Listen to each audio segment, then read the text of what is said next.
The lights shined brighter than ever. The name of his family, in glowing letters, stood above the door. Inside, every table was dressed in perfection, napkins folded with military precision, candles flickering like little promises, and chairs lined up as if waiting for a royal audience. Tonight wasn't just a night. It was the night. The grand opening of his dream restaurant. He had rehearsed this moment countless times. The warm welcome speech, the proud smile, the way he would lead his family through the restaurant like a king showing off his castle. Each chair wasn't just wood and fabric. It was a reserved seat for the people who had shaped him, sacrificed for him, and once said, "We believe in you." But here's the punchline. Those chairs? They stayed empty. The doors? They never swung open. And the sound of applause he imagined? Replaced by the buzz of the ceiling lights and the thud of his own heartbeat. Painful? Yes. Ironic? Absolutely. He had built a dream from scratch. And the very people he built it for never even showed up. Now, you might be wondering, who is this man standing in the middle of a glowing restaurant, pretending not to notice that history is being written in loneliness? Well, let's rewind, because he wasn't born into money. He wasn't born into privilege. He was born into a life where food was often scarce, and dreams were nothing more than words you whispered to yourself before sleep. This restaurant wasn't just about food, it was about dignity. It was about proving to himself, and maybe to them, that he was more than the labels they had put on him. Funny thing about dreams, though, they never arrive the way you picture them. Sometimes they show up wearing the mask of heartbreak. Sometimes they test you by giving you the stage, but forgetting to bring the audience. But don't get it twisted. This isn't a story about failure. This is the story of how a boy who once washed dishes in someone else's kitchen fought his way to becoming the owner of one, and how the silence of one night became the turning point of his entire life. You want to know how a family's absence turned into a man's redemption? Let's go back. Before the lights, before the grand opening, before the heartbreak, welcome, story lovers. From where are you watching? Drop your city name in the comments so we can see how far our story travels. He wasn't always the man standing in an empty restaurant staring at vacant chairs. Long before the polished floors and glowing lights, he was just a boy in a crowded house where survival always outweighed celebration. He grew up in a working-class neighborhood where the sound of life was measured in overdue bills, worn-out shoes, and the hum of old refrigerators that sometimes stopped working before the month did. His father was a laborer, hands calloused, back bent, always coming home with grease under his fingernails. His mother stretched every dollar like magic, turning beans and rice into meals that tasted like love, even when hunger lingered afterward. For most kids, childhood meant carefree afternoons. For him, it meant responsibility far too early. He learned to cook not because it was a hobby, but because someone had to. He learned to smile even when shoes pinched his feet because the family couldn't afford new ones. He learned that dreams were fragile things, easy to dismiss when survival came knocking. But even in the middle of scarcity, he dreamed. While other kids imagined becoming athletes or stars, he dreamed of food. Not just eating it, creating it. He would stand in the kitchen, watching his mother's hands move with rhythm and precision, whispering flavors into pots. To him, the kitchen was more than a room. It was an altar. And food was more than sustenance. It was storytelling. At school, he wasn't the top of his class, but he was sharp, curious, and endlessly creative. He dreamed of going to culinary school, of traveling, of someday opening a place where food could carry history and heart in every bite. But in families like his, dreams didn't always get permission slips. Reality hit hard when his father lost his job during an economic downturn. Bills piled up. Rent notices slipped under the door. The conversation in the house changed from, "What do you want to be when you grow up?" to "How are we going to make it through this week?" So he did what so many kids in struggling families do. He put his own dreams on the back burner. He took odd jobs after school, washing dishes, sweeping floors, hauling crates in grocery stores. He worked not because he wanted spending money, but because the family needed survival money. And then, just as life seemed hard enough, it broke him in new ways. At 19, his mother fell ill. The kind of illness that didn't just eat away at the body, but at hope itself. Hospital bills rained down like punishment. Insurance? Barely enough to cover a fraction. He became the caregiver, the provider, and the emotional anchor, all at once. College? Culinary school? Those words turned into luxuries he could no longer afford to say out loud. And then came betrayal. His older brother, the one everyone thought would step up, simply walked away. Said he had his own life to live, that he wasn't going to waste his youth taking care of a sinking ship. The sting of those words cut deeper than any unpaid bill. It was the moment he realized that not everyone who shares your blood shares your burden. So he worked harder. Days at the diner washing dishes until his hands cracked from soap and water. Nights delivering takeout in the bitter cold just to scrape together enough for medicine. Weekends fixing whatever odd jobs the neighbors could pay him for. He became invisible to the world but essential to the survival of his family, dreams. They became like postcards on a dusty shelf. Still beautiful, but far away. He never complained. At least not out loud. But at night, when the world went quiet and exhaustion pinned him to the mattress, he'd let his mind wander. He'd imagine flavors, spices, menus. He'd picture a restaurant with walls covered in photos of family, laughter bouncing off the tables, and food that healed people the way it once healed him. Survival taught him sacrifice. It taught him resilience. But it also taught him loneliness. Because the more he gave, the less he seemed to have left for himself. And yet, despite it all, there was a fire inside him. A fire no setback could extinguish. He held on to it in small, secret ways. He borrowed cookbooks from the library, studied recipes online when he could afford internet, experimented with cheap ingredients just to see what he could create. He was broke, tired, and often hungry, but inside, he was still a chef in training.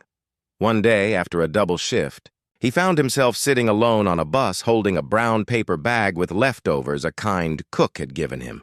Inside was a sandwich, simple but warm. He stared at it, then whispered to himself, "One day I'll make food that makes someone feel this exact way. Safe, cared for, seen." It was in that moment he made a silent promise. He might not know when, he might not know how. But someday he would build something bigger than poverty, stronger than betrayal, and louder than silence. He just didn't know how much heartbreak that journey would still demand. Life has a strange way of dropping hints when you least expect them. For him, that hint came not in the form of luck, but through grease, exhaustion, and one unexpected pair of eyes. He was working the late-night shift at a downtown diner, buried behind a mountain of dirty dishes. The place smelled of fried onions, burnt coffee, and despair. He was invisible to most, the kind of worker people looked past rather than looked at. But one night, the head chef, an older man named Marco, wandered into the back. Marco wasn't the type to hand out compliments. He was rough, loud, and carried himself with the authority of someone who had survived decades in cutthroat kitchens. But that night he paused. He saw the boy's hands, not just scrubbing plates, but carefully stacking them, arranging them as though symmetry mattered. He noticed the way he stared at the sauté pans, memorizing movements. "You ever cooked?" Marco asked casually. The boy froze. Words stumbled. "A little." "At home." Marco raised a brow, as though he'd heard that excuse 100 times. But instead of walking away, he tossed a half-prepped plate onto the counter. "Finish it." It was just a plate of pasta. Nothing fancy. But to him, it was an audition. His hands shook, but instinct took over. He added seasoning with care, adjusted the garnish, wiped the rim. When he pushed it forward, Marco studied it for a long moment before muttering, "Not bad. Better than some of the line cooks we've got." That moment was oxygen to a drowning man. For the first time in years, someone noticed. Someone saw not just the laborer, but the dreamer. And slowly Marco began to test him. Small tasks at first, chopping onions, prepping sauces. Then bigger responsibilities, plating dishes, running the line when short-staffed. But kitchens are not just about food. They're battlegrounds, and not everyone was happy about the dishwasher moving up. One cook, a wiry man named Trevor, took it personally. He sneered every time the boy got a chance, mocked him under his breath, sabotaged small things to make him look incompetent. "Stick to dishes. Trevor would mutter. Leave the real work to real chefs. It was jealousy, pure and simple. But jealousy is dangerous fuel. The boy ignored it, kept his head down, and learned. He burned fingers, sliced knuckles, endured long nights. He took every insult as seasoning for his determination. But no matter how hard he tried, the shadow of his circumstances followed him. He was still the broke kid with no degree, no connections, no family cheering from the sidelines. The turning point came one Friday night during a rush that could have sunk the whole kitchen. Orders poured in faster than the line could handle. Plates piled up, cooks cursed, chaos reigned. Marco barked orders until his voice cracked, and in the middle of the madness, Trevor walked off, slammed his apron on the counter, and stormed out. That left a gap. A dangerous one. Marco's eyes scanned the room and landed on him. You. On the line, now. It was a moment that could have broken him. One mistake, one undercooked steak, and the entire dining room would revolt. But he didn't freeze. He flowed. Years of practice in quiet kitchens, nights spent experimenting with scraps, dreams rehearsed in silence, they all came alive. By the end of the night, sweaty and shaking, he had pulled it off. Customers left satisfied. Plates went out on time, and Marco, though gruff, clapped him on the shoulder. You've got it, kid. Don't waste it, hope bloomed. For the first time, he believed this dream wasn't just fantasy, but hope is never without obstacles, because the better he got, the worse things grew outside the kitchen. His mother's illness worsened. Medical bills piled higher. His brother, long gone, reappeared not with help but with demands, asking for money, accusing him of abandoning family duties.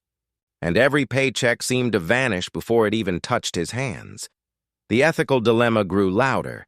Should he cling to this fragile opportunity or give it up for the sake of survival? Marco noticed his exhaustion. One night after closing, the old chef sat with him and said, "You've got talent, but talent alone won't keep you alive. You have to decide. Do you want to play it safe, or do you want to gamble everything for a dream?" That question lingered, and then came the invitation that would test everything. The diner's owner announced plans to expand, opening a new location uptown. Marco recommended him as a sous chef, a chance to step into real recognition. But there was a catch. He had to invest. A small amount by restaurant standards, but enormous for someone already drowning in debt. The choice was brutal. He could play it safe, stay as a line cook, survive paycheck to paycheck, watch his family's needs swallow his life. Or he could take the leap, risk it all. Borrow, beg, scrape together money he didn't have and put everything on the line for a chance at more. Hope on one side, ruin on the other. He stayed up nights running numbers on scrap paper, staring at the ceiling, torn between guilt and possibility. Was it selfish to dream when his family still needed him? Was it foolish to invest when failure seemed more likely than success? But deep down he knew he couldn't bury this dream forever. If he didn't take the leap now, he'd regret it for the rest of his life. So he made the decision. He took out loans, pawned the little he owned, even borrowed from people who mocked him. And with trembling hands, he signed his name onto the investment papers. It was reckless. It was terrifying. But it was the first time in his life he had chosen himself, and that choice was about to change everything. The boardroom lights were too bright, almost blinding. A long, polished oak table stretched across the room, surrounded by men and women in expensive suits, their pens clicking, their laughter sharp. Ruth stood at the door, her janitor's uniform still damp from mopping the hallway. The CFO noticed her first. His brows tightened as though her very presence polluted the air. "Excuse me, this is a closed meeting," he snapped, waving a dismissive hand like she was an insect. But Ruth didn't move. Didn't blink. Her grip tightened on the manila folder she carried. "You might want to open it," she said calmly. A ripple of whispers moved around the table. Some smirked, others rolled their eyes. Who did she think she was? Just the janitor. The woman who scrubbed their coffee spills and wiped their fingerprints off the glass doors. The CEO leaned back in his leather chair, clearly entertained. "This better be quick. We're busy making decisions worth more than your yearly paycheck." Ruth stepped forward, her shoes squeaking softly on the marble floor. She laid the folder on the table and slid it forward. Inside was the napkin filled with numbers, the photo of the audit notes, the spreadsheets she'd spent countless nights reviewing. "This," she said, her voice steady, "is your missing 4.2 million. And before you dismiss me again, copies are already with the IRS, the SEC, and Channel 7 News." The room froze. One of the directors reached for the folder, his hands trembling. The CFO's face drained of color. The CEO's smirk evaporated into something colder, fear. "You're bluffing," the CFO barked, though his voice cracked. Ruth leaned closer, her eyes sharp. "Try me." The silence that followed was deafening. Every person in the room realized what this meant. Exposure, scandal, ruined careers. They had underestimated her. They had laughed at her. But the janitor had just become the most dangerous person in the building. The CEO slammed his hand on the table, trying to regain control. "You don't know what you're doing. This will destroy the company." Ruth's lips curved into a faint smile. "No, this will destroy your lies. The company might survive, but you won't." Gasps filled the room. For the first time in years, Ruth felt taller than everyone else. She wasn't invisible anymore. She wasn't the woman they brushed past in the hallway. She was the one holding all the power. She turned toward the door, her heart pounding in rhythm with her footsteps. She didn't wait for permission, didn't wait for applause. She simply said over her shoulder, "I'll let myself out." The door slammed shut behind her, leaving the boardroom in chaos. Voices rose, chairs screeched, accusations flew, but Ruth didn't need to hear any of it. For once, the noise belonged to them, not her. And that day, the day a janitor exposed millions in fraud, was the day Ruth Carter became the most powerful person in the room. Dear audience, if you're enjoying this story, don't forget to give it a like. It really helps. Ruth didn't look back that day when she left the boardroom. She didn't need to. The truth was already louder than any applause. The company scrambled for weeks after the scandal broke. Headlines filled the news.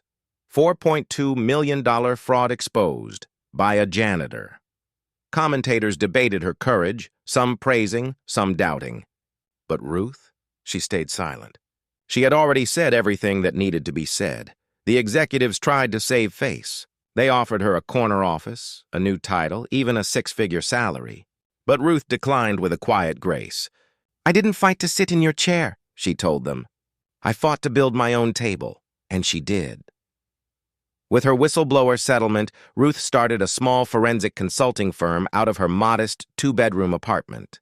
At first, it was just her laptop, a printer, and a vision she had carried for years. She named it True Ledger Consulting, because truth was the one currency she believed could never be stolen. Her first clients were small nonprofits who had been cheated out of donations. Then came mid-size firms, eager to have their books audited honestly.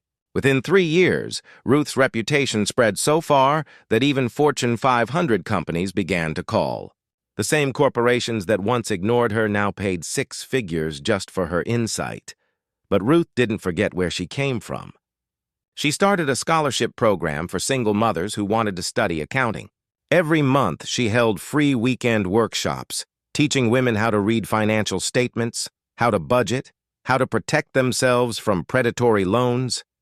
Her students didn't just learn numbers, they learned courage. Her son, once the boy she tucked into bed with worry about hospital bills, grew into a young man full of pride. He was top of his class, captain of his debate team, and already dreaming of law school.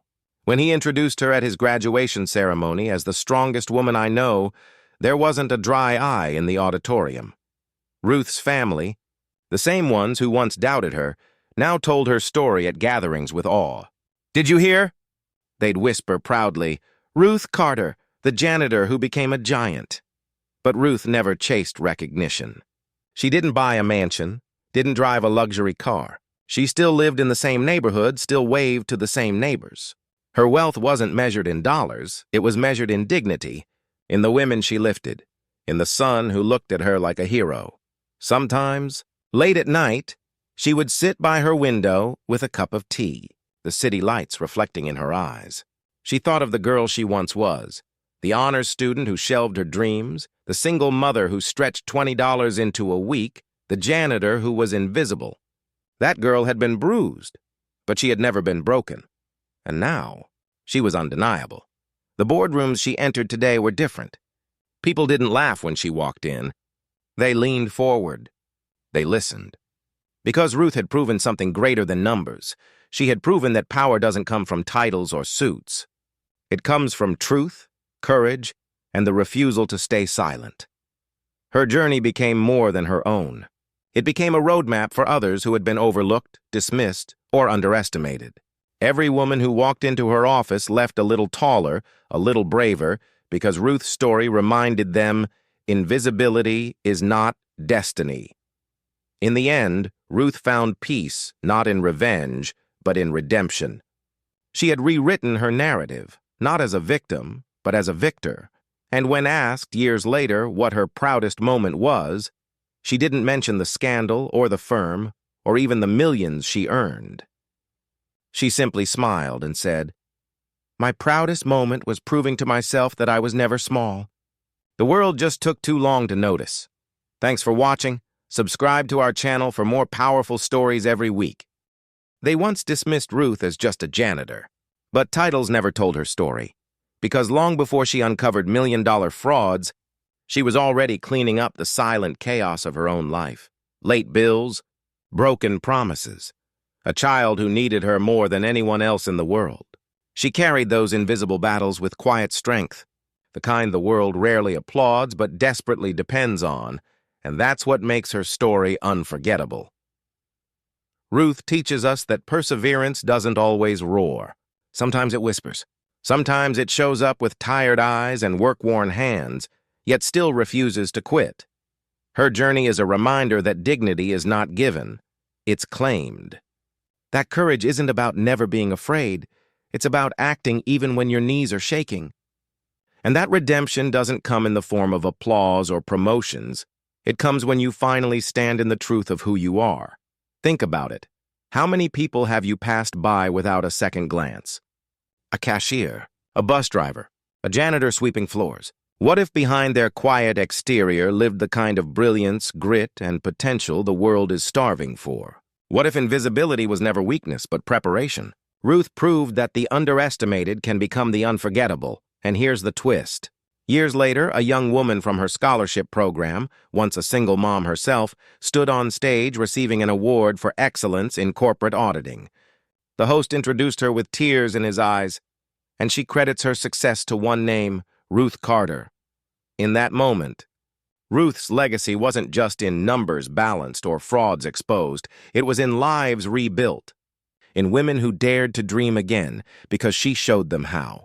Her story lives on in every student she mentored, every woman who walked into her workshops believing she was invisible and walked out believing she was unstoppable. So the next time you're tempted to measure someone by their job title, their clothes, or the size of their paycheck, remember Ruth. The mop didn't define her. Her dreams did, because sometimes the quietest person in the room is the one rewriting the story for everyone else. Thanks for watching. Subscribe to our channel for more powerful stories and new videos.